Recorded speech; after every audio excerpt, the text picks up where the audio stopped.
Airborne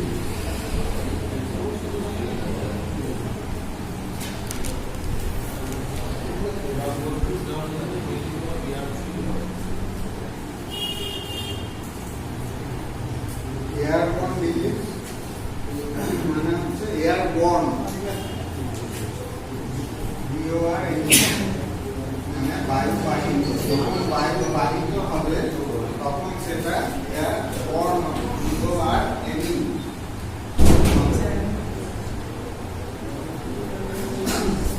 আর BORN মানে জন্ম নেয়। তাহলে বাহিত লিখলে বাহিত যেটা মানে এয়ারের মাধ্যমে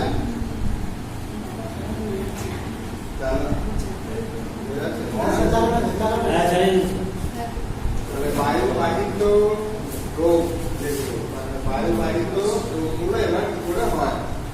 বায়ুবাহিত রোগের প্রধান কারণ হচ্ছে আমাদের যেটা বলেছিলাম যে বায়ুবাহিত স্পেশাল কিছু রোগ আছে যেগুলো বায়ুর মাধ্যমে একজন সুস্থ ব্যক্তি, একজন অসুস্থ ব্যক্তি যে রিজার্ভার তার থেকে সুস্থ ব্যক্তির মধ্যে ট্রান্সমিশন হচ্ছে।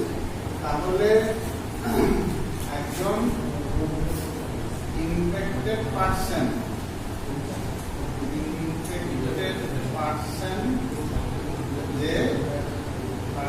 যে এয়ারবর্ন ডিজিজ যেগুলো হয়, এয়ারবর্ন ডিজিজ মানে এই ব্যক্তিটা এয়ারবর্ন ডিজিজ যেগুলো হয় মানে বায়ুর মাধ্যমে, যেমন প্রথম হচ্ছে টিবি, বায়ুর মাধ্যমে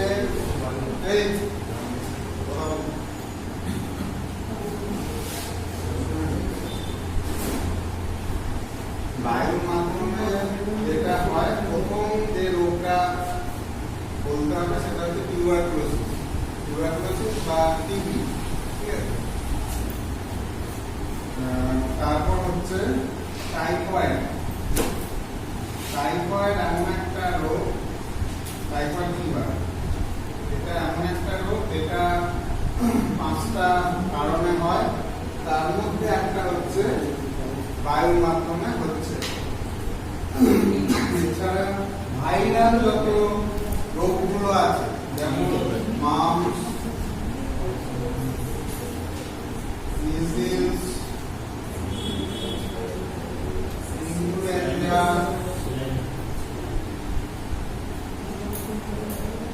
এই সমস্ত রোগ, এটা ব্যাকটেরিয়া, এই তিনটে ভাইরাল, এগুলো আমাদের বায়ুর মাধ্যমে হচ্ছে। তাহলে বায়ু এইসব আক্রান্ত ব্যক্তি যেগুলো, সেগুলোকে আমি ইনফেক্টেড পারসন বা রিজার্ভার ইনফেকশন বলছি। তাহলে এখান থেকে তিনটে প্রসেস দ্বারা একজন সুস্থ হেলদি পারসনকে অ্যাফেক্ট করতে পারে, একটা হচ্ছে ড্রপলেট ইনফেকশন,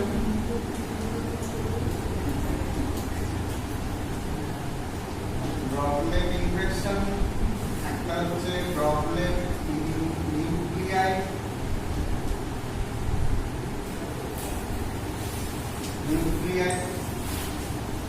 আর একটা হচ্ছে ইনফেক্টেড ডাস্ট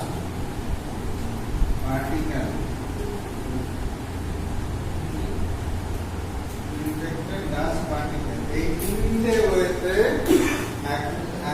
একটা বায়ুবাহিত রোগের পেশেন্ট এই তিনটে ওয়েতে একটা হেলদি পারসনকে ইনফেক্ট করতে পারে।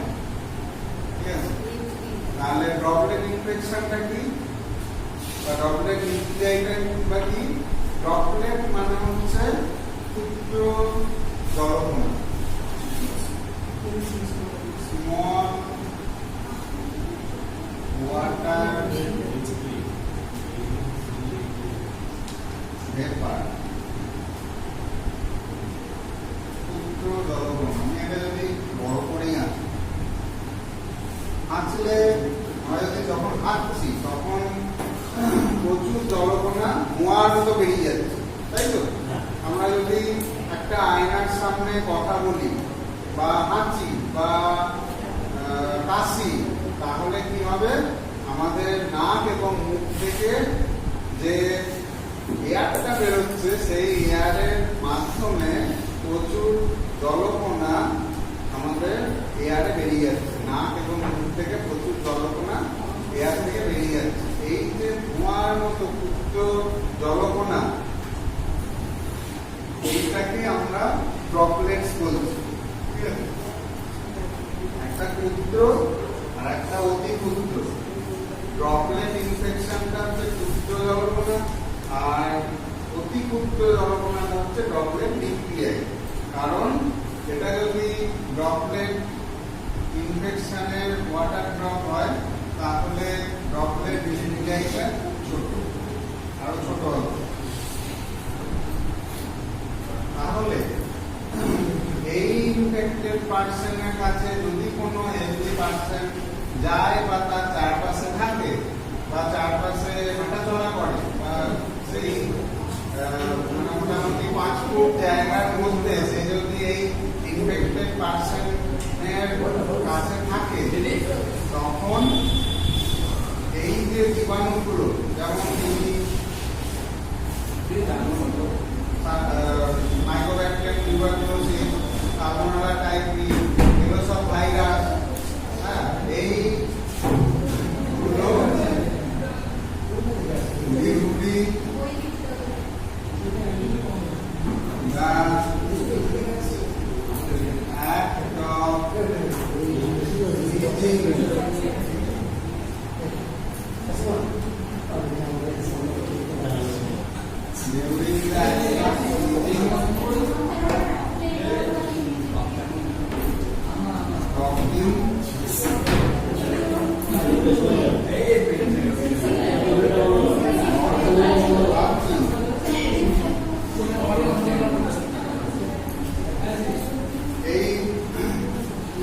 কাশি কথা বলার সময় হচ্ছে আমাদের এয়ারবোর্ন ট্রান্সমিশনের কারণ বা প্রসেস, ট্রান্সমিশন। এটাকে বলা হচ্ছে ট্রান্সমিশন। ঠিক আছে, এইবার এইগুলো তো হয়ে গেল। এইবার তাকে আমি যখনই ডিজিজ ডায়াগনোসিস করেছি, যখনই দেখা যাচ্ছে যে স্পুটাম টেস্ট পজিটিভ হয়েছে বা ভিরাল টেস্ট পজিটিভ হয়েছে, বা দেখা যাচ্ছে যে মুখ হাঁ করতে পারছে না, এই জায়গাগুলো খুব ব্যথা, মাম্পস, আবার দেখা যাচ্ছে র্যাশ বেরোতে আরম্ভ করেছে, পিঙ্ক সাইজের, পিঙ্ক কালারের, এবং তার জ্বর থাকতেও পারে, নাও থাকতে পারে। জ্বর হয়েও র্যাশ বেরোতে পারে, আবার আগে র্যাশ বেরিয়েও জ্বর থাকতে পারে। মিডিলসের ক্ষেত্রে দুটোই হতে পারে। এবং দেখা যাচ্ছে মুখে কপটিক স্পট দেখা যাচ্ছে, তখন আমি ডায়াগনোসিস করে দিলাম মিসেলস বা ইনফ্লুয়েঞ্জা। এখন যেগুলো হচ্ছে সর্দি, কাঁচা জল বেরোচ্ছে নাক চোখ দিয়ে, প্রথম যেটা ইনফ্লুয়েঞ্জা সিমটম। তারপর দেখা যাচ্ছে জ্বর হচ্ছে আর হাত পায়ে প্রচন্ড ব্যথা, মুখ তেতো হয়ে যাচ্ছে। এই হচ্ছে ইনফ্লুয়েঞ্জা। এবং মাসেলে ব্যথা হচ্ছে ইনফ্লুয়েঞ্জা, হাড়ে ব্যথা হচ্ছে ডেঙ্গু। এই হচ্ছে মানে আপনি কিভাবে ডিফারেন্সিয়েশন করবেন।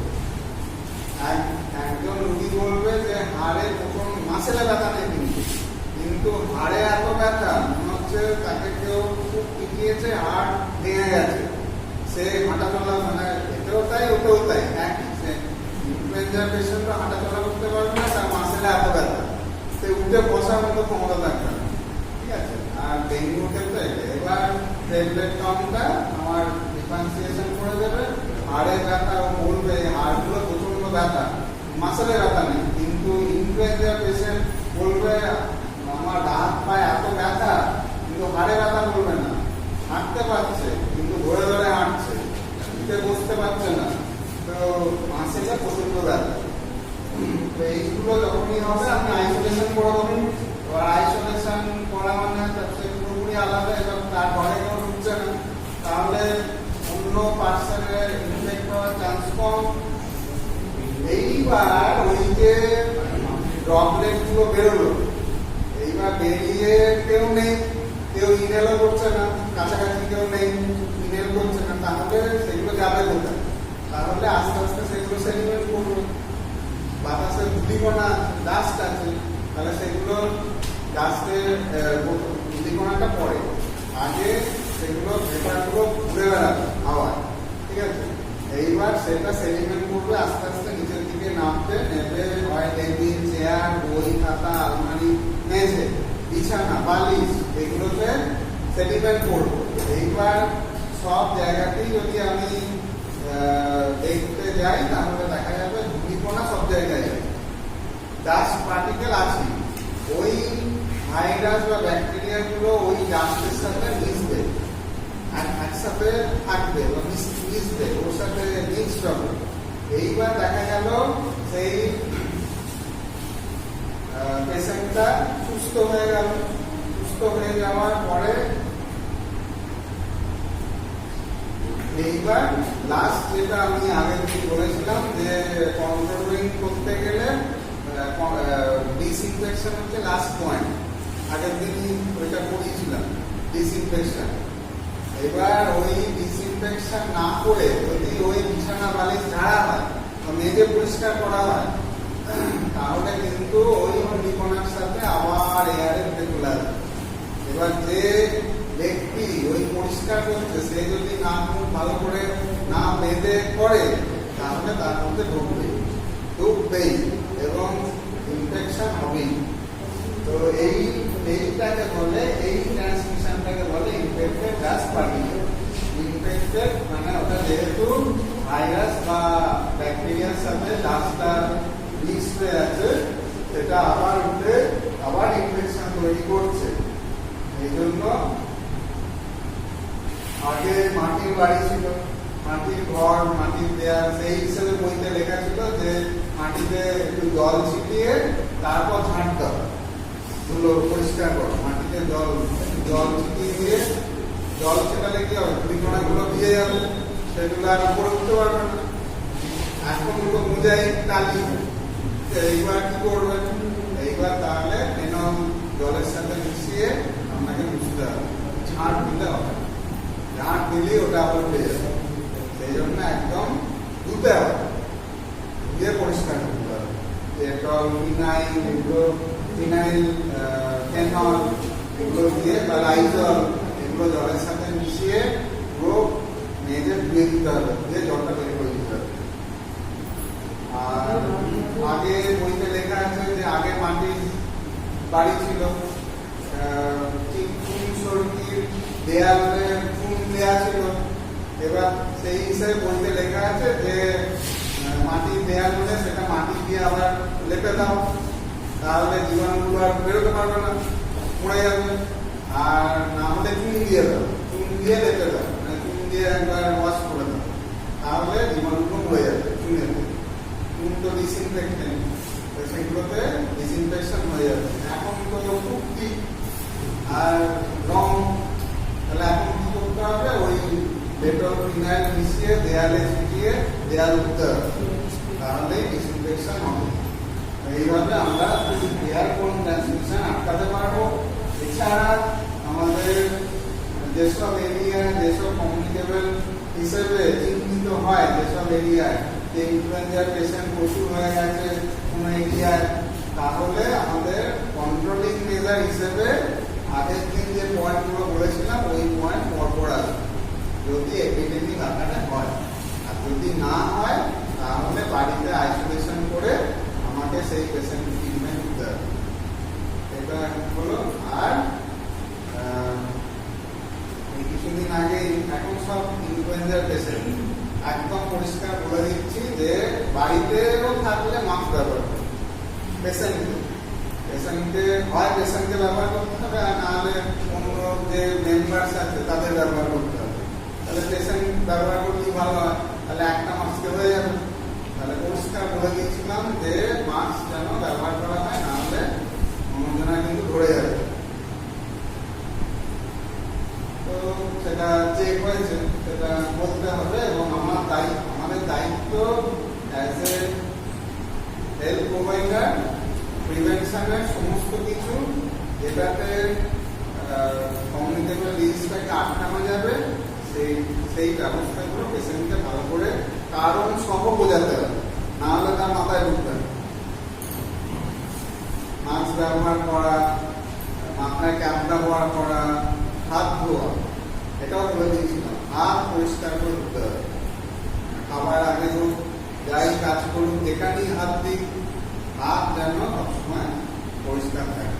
এতে একটু সাবান খরচা হয়, সাবান নাহলে হ্যান্ড ওয়াশ দিয়ে হাত সবসময় পরিষ্কার রাখতে হবে। হাত দিয়ে জীবাণু লোকে স্পর্শের মাধ্যমে আমি একটা এক গ্লাস জল তাকে গড়িয়ে দিলাম, মাস্ক পরে আছি, তার ঘরে গিয়ে বা বাইরে থেকে ডুবিয়ে দিলাম, ঠিক আছে। এবার তার হাতটা ধোয়া নেই, সে ওই গ্লাসটা নিল, জল খেল, দিয়ে আবার ওই দরজায় রেখে দিল, আমি ওইটাকে নিলাম, নিয়ে কি করলাম, আমার হাতে প্রথমে লাগিয়ে নিলাম, এটা হচ্ছে প্রথম কাজ। এইবার আমি খাবার খাবো, কি হাত মুখে একটু নাকে মুখে দেবো। এবার এই প্রিভেনশনটা বলে দিতে হবে, হাত, নাক, চোখ আর মুখ যেন স্পর্শ না হয়। করোনার সময় তো সব করে দিই, এগুলোই তো প্রিভেনশনে হয়েছিল।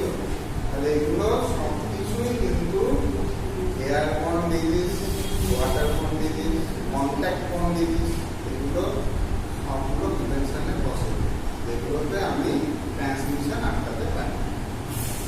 তাহলে হাত, হ্যান্ড ওয়াশিং সবসময় করতে হবে। ওই পেশেন্ট যখন সুস্থ হয়ে যাবে ওই দেওয়াল মেঝে তো পরিষ্কার করতেই হবে, প্লাস বিছানা বালিশ মোটামুটি সপ্তাহখানে রোদে দিতে হবে, কড়া রোদে, ছাদে বা উঠোনে দিয়ে দিতে হবে, কড়া রোদ, ওই ঘরের ভেতর দিতে হবে না, কড়া রোদে বাইরে দিতে হবে। সেগুলো কাচতে পারবে না, মাদুর টাদুর হলে সেগুলো ভালো করে ধুয়ে দিতে হবে সাবান দিয়ে। আর তার যে সবসময় বাইরে যাওয়া সম্ভব নয়, আমি তাকে একটা ওই রসগোল্লার ভাঁড় দিয়ে দিলাম, ওই ভাঁড়েতে ও কপ যা ফেলবার ওইখানে ফেলবে, তাহলে সেটাকে পুরো ওই কেরোসিন তেল দিলে পুড়িয়ে দিতে হবে, ঠিক আছে, না হলে মাটিতে পুড়ে দিতে হবে। আর খুব ভালো হয় তার যে ব্যবহৃত জামা কাপড় ওগুলো পুড়িয়ে দেবো। সানলাইট, বার্নিংটা হচ্ছে ফিজিক্যাল ডিসইনফেক্টেন্ট আর সানলাইটটা হচ্ছে ন্যাচারাল ডিসইনফেক্টেন্ট, ঠিক আছে। সানলাইট প্রথম আসছে, তারপর এগুলো হয় মাটিতে পুঁতে দিতে হবে, না হলে পুড়িয়ে দিতে হবে। পুড়িয়ে দিলেও কিন্তু ওই 100 ডিগ্রি সেন্টিগ্রেডে সব জীবাণু মরে যাবে, ঠিক আছে। তাহলে এগুলো করতে হবে, এগুলো সব প্রসেস দিয়ে যদি আমরা করি তাহলে ডিজিজ ট্রান্সমিশনটা আমরা আটকাতে পারবো। এই হয়ে গেল এয়ারবর্ন ডিজিজ। আবার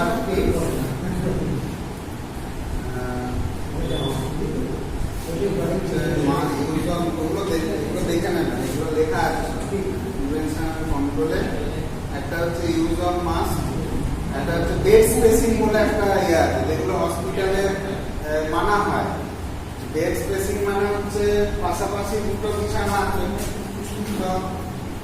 এয়ারবর্ন এখানে একটা বিছানা, এখানে একটা বিছানা, ঠিক আছে।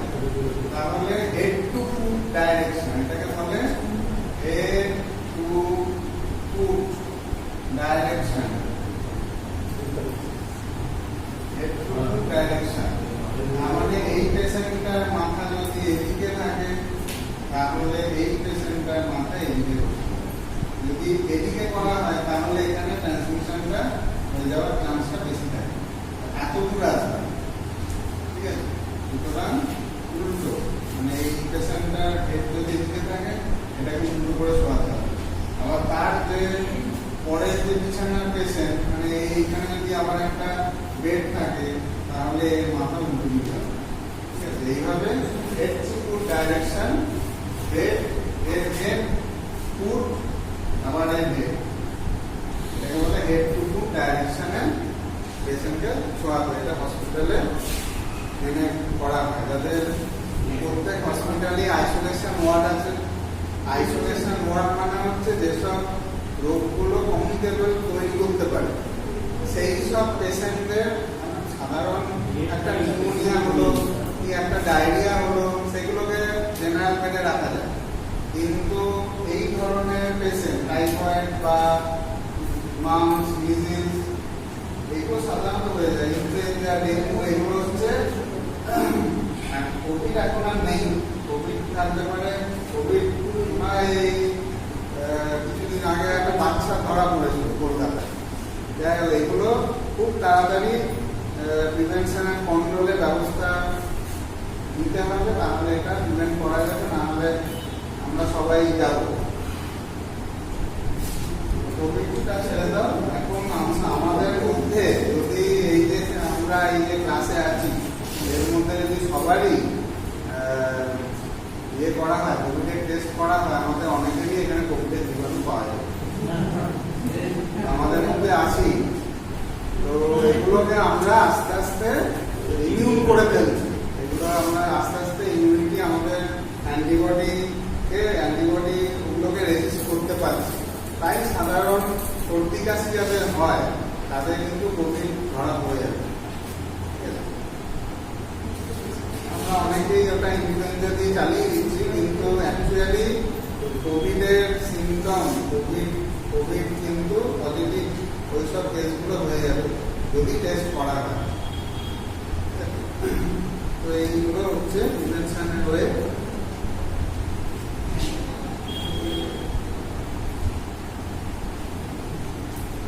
এখানে করে নেবেন এগুলো মাস্ক, ইউজ অফ মাস্ক, বিছানার অবস্থান, মানে সঠিকভাবে বিছানার অবস্থান মানে ওই head to foot direction, dust control, dust control যেগুলো করতে হবে, যেগুলো ওই মেঝেতে ফিনাইল বা জল এগুলো দিয়ে সেগুলোকে ধুতে হবে বা ঝাঁট দিতে হবে, ঝাঁট দিয়ে পরিষ্কার করতে হবে। এটা হচ্ছে ডাস্ট কন্ট্রোল। আর একটা ডাস্ট কন্ট্রোল হয় যেগুলো বই খাতা, যেগুলো আছে বই খাতা, আলমারি, সেল, এগুলো তো ধুতে পারবো না সব বার করে, সেই জন্য ওই ফর্মালডিহাইড গ্যাস দিয়ে এগুলো করা যায়। ফর্মালডিহাইড গ্যাস আছে, স্প্রে করে ঘর বন্ধ করে রাখতে হবে ঘন্টা খানিক, তাহলে সব জীবাণু মরবে।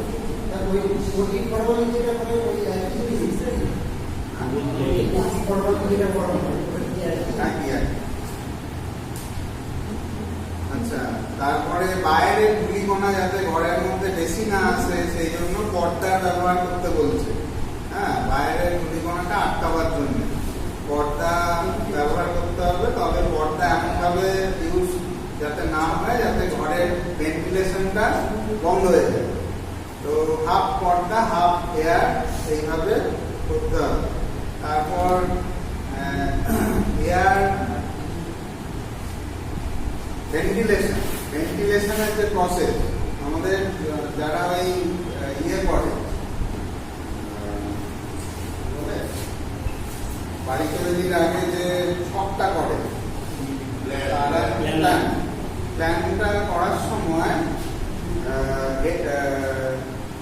ডোর আর উইন্ডো আর বাতাসের যেটা, যেহেতু উত্তর দিক দিয়ে বাতাস আসে সেহেতু সেইভাবে তারা প্ল্যান করে, মানে একদিক দিয়ে হাওয়া ঢুকবে আর একদিক দিয়ে বেরিয়ে যাবে, এইভাবে প্ল্যান করে।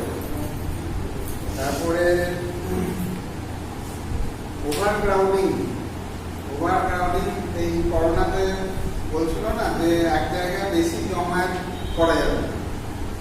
এবার একই ঘরে, একই বাড়িতে, একই ঘরে বেশি মানুষ যেন না থাকে, তাহলে ড্রপলেট ইনফেকশন হওয়ার চান্স বেশি থাকে।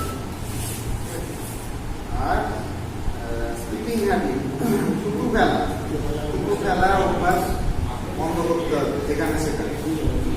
সানলাইট, ভেন্টিলেশন বলে দিলাম। এই হয়ে গেল আমাদের এয়ারবর্ন ডিজিজ। এবার হচ্ছে ওয়াটারবর্ন ডিজিজ। ওয়াটারবর্ন ডিজিজ মানে দূষিত জল,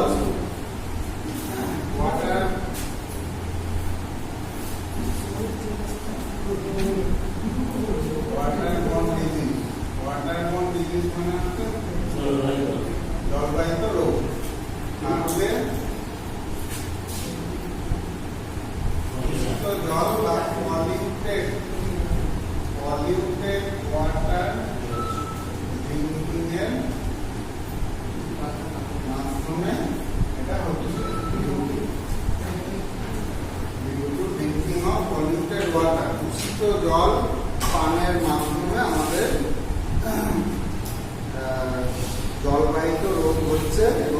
জলের মাধ্যমে জীবাণু শরীরের মধ্যে গিয়ে ইনফ্লামেটরি কন্ডিশন তৈরি করছে।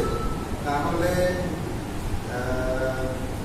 ভাইরাল, যেমন ভাইরাল হেপাটাইটিস এ, বি, পোলিওমাইলাইটিস হচ্ছে জল থেকে হয়, যেটা তোমার নার্ভ, স্পাইনাল কর্ড থেকে নার্ভ অকেজ হয়ে যায় এবং স্পেশালি লোয়ার লিম্ব অ্যাফেক্টেড হয়। ঠিক আছে, পোলিওতে লোয়ার লিম্ব অ্যাফেক্টেড হয় এবং ওগুলো সরু সরু হয়ে যায় এবং নার্ভগুলো পুরো শুকিয়ে যায়। ঠিক আছে, এটা কিন্তু সেন্ট্রাল নার্ভাস সিস্টেম থেকে এটা ইনফেক্ট হয় এবং এটা লোয়ার লিম্বে এটা ইয়ে হয়, ট্রান্সমিট করে বা ছড়ায়। সেই জন্য পোলিও পেশেন্ট হাঁটাহাঁটি করতে পারে না, পা পুরো অকেজ হয়ে যায়। ব্যাকটেরিয়া যেমন টাইফয়েড ফিভার, প্যারাটাইফয়েড ফিভার, যেটা ব্যাকটেরিয়া কলেরা, টাইফয়েড, এগুলো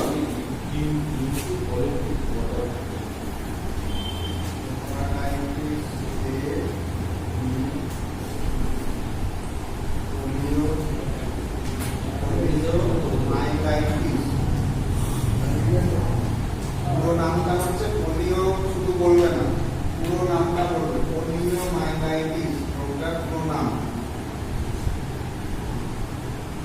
তারপর হচ্ছে কলেরা, ব্যাকটেরিয়া, কলেরা হচ্ছে প্রথম রোগ, জলবায়ু। তারপর হচ্ছে টাইফয়েড।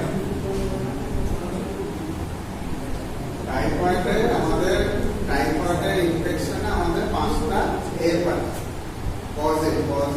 টাইফয়েডের কজে আমাদের 5টা এফ আছে।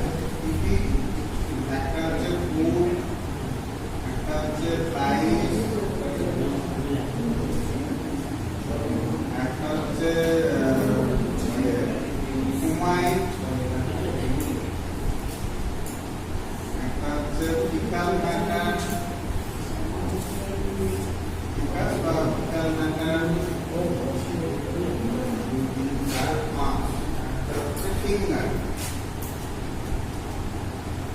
এই 5টা এর দিয়ে আমাদের টাইফয়েড কিন্তু ছড়ায়। খাবার থেকে, মাছি থেকে। কোমাইট মানে হচ্ছে এই ড্রপলেট, ইনফেকশন, এটাকে কোমাইট বলে। ড্রপলেট গুলোকে আরেকটা ভাষা কোমাইট বলে। ফিকাল ম্যাটার মানে হচ্ছে টাইফয়েডের শুরু থেকে। আর ফিঙ্গার যেটা বললাম, হাত থেকে ছড়ায়, হচ্ছে টাইফয়েডের। আর এখানে ব্যাসিলারি ডিসেন্ট্রি,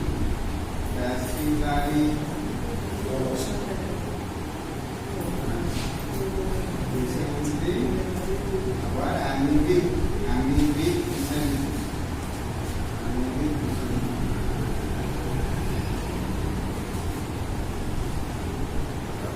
এটা হচ্ছে ব্যাকটেরিয়া, ফ্রিজেলা গ্রুপ থেকে হয়। এটা হচ্ছে প্যারাসাইট, এন্ডামোমা হিস্টোরাইটিকা, জলের মাধ্যমে তার ওয়া বা ছোট সাইজের প্যারাসাইট আমার পেটে চলে গেল। পেটে গিয়ে এরা ইন্টেস্টাইনে এরা বাসা বাঁধে, এরা থাকে এবং ওখানে ইনফ্লামেশন তৈরি করে এবং বড় হয়, ছোট থেকে বাচ্চা পায়। এগুলো অ্যামিবিক ডিসেন্ট্রির মাধ্যমে হয়। আমাদের এই ওয়েস্ট বেঙ্গলে খুব কমন একটা প্রবলেম আমাদের অ্যামিবিক ডিসেন্ট্রি বা অ্যামিবিক ডিসেন্ট্রিটা হচ্ছে কমন প্রবলেম। অ্যামিবিয়াসিস বলে। আরেকটা আছে জিয়ারডিয়াসিস, অ্যামিবিয়াসিস, জিয়ারডিয়াসিস, এই দুটো জল থেকে হয়। আর কিছু জলজ প্রাণী থেকে হয়, যেমন ধরুন জলে যদি কোনো রাসায়নিক পদার্থ দেওয়া হচ্ছে, পুকুর পরিষ্কার করা হচ্ছে, সেই জলের মাছ বা শামুক যদি আমরা ধরে খাই, তাহলেও কিন্তু তার মধ্যে সেই বিষটা খাচ্ছে এবং ইয়ে হচ্ছে, আমার শরীরে অসুস্থ করে দেবে, ইনফেকশন তৈরি করে দেবে। এছাড়া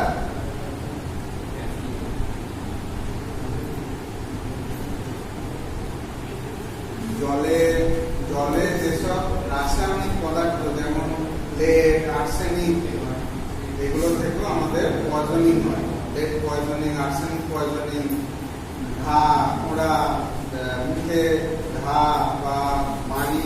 লেড পয়জনিং কি হয়? মাড়ি পুরো নীল হয়ে যায়, মাড়িটা পুরো নীল হয়ে যায় লেড পয়জনিং। যারা রঙের কাজ করে ওদের লেড পয়জনিং হয়, জল থেকেও হয়। যেসব জলে লেড বেশি থাকে। আবার অনেক সময় দেখা যায় যে আর্সেনিক দূষিত অঞ্চল, আর্সেনিক জলে প্রচুর, এক একটা জায়গায় জলে প্রচুর আর্সেনিক থাকে এবং সেই জল পান করলে বা ইউজ করলে, হাতে ইউজ করলে স্কিনে রোগ তৈরি হয়ে যায়। তো এইরকম এগুলো হচ্ছে বিভিন্ন রোগ, এগুলো একটু দেখে নেবেন। আর প্রিভেনশন অ্যান্ড কন্ট্রোলের মধ্যে প্রথম যেগুলো আমাদের কমিউনিকেবল ডিজিজ হতে পারে, যে পয়েন্টগুলো আগের দিন বলেছিলাম, আর্লি ডায়াগনোসিস, নোটিফিকেশন, আইসোলেশন, এগুলো কোয়ারেন্টাইন, এগুলো সার্ভিলেন্স, এগুলো ডিসইনফেকশন, এগুলো সব হলো। এছাড়া যদি আমরা সাধারণত এই ওয়াটার ডিজিজটা প্রিভেন্ট করার জন্য আমরা জলে কুয়োতে বা নলকূপ, টিউবওয়েল, কুয়ো, এগুলোতে বা যে জলটা আমরা ইউজ করি সেখানে কিন্তু ফটকিরি বা ব্লিচিং পাউডার দিয়ে সেগুলো ট্যাঙ্কি, বড় ট্যাঙ্কি থেকে সাপ্লাই হয়। মাঝে মাঝে ওরা ব্লিচিং পাউডার দেয় বা ক্লোরিন দেয়, ঠিক আছে? ক্লোরিন দিয়ে সেই জলটাকে বিশুদ্ধ করে, দিয়ে সেটাকে সাপ্লাই করে। একটু বন্ধ হয় কিন্তু সেই জলটা কিন্তু জীবাণুমুক্ত, ঠিক আছে? সেগুলো ইউজ করা, এইভাবে জলকে করা, সেই আছে। আর কিছু নেই, বানিয়ে নিজের মতো করে লিখতে হবে নোটটা। আবার যেগুলো এই যে শাকসবজি বাজার থেকে কিনে এনে পটাশিয়াম পারম্যাঙ্গানেট ওষুধের দোকানে পাওয়া যায়, এটা জলে ভিজিয়ে জলে ছুঁড়ে ওই শাক ডুবিয়ে রাখবে, শাক কেটে ভালো করে ডুবিয়ে রাখবে। এতে কি হয়? শাকের মধ্যে অনেক সময় ওভা থাকে, ওভা, প্যারাসাইটের বাচ্চা এগুলো থাকে, ওগুলো মরে যায়। এগুলো শাকে বেশি থাকে, তো এটা ডুবিয়ে রেখে সেটা ভালো করে ধুয়ে ইউজ করা, এগুলো হলে আমরা আটকাতে পারি। তাহলে এয়ার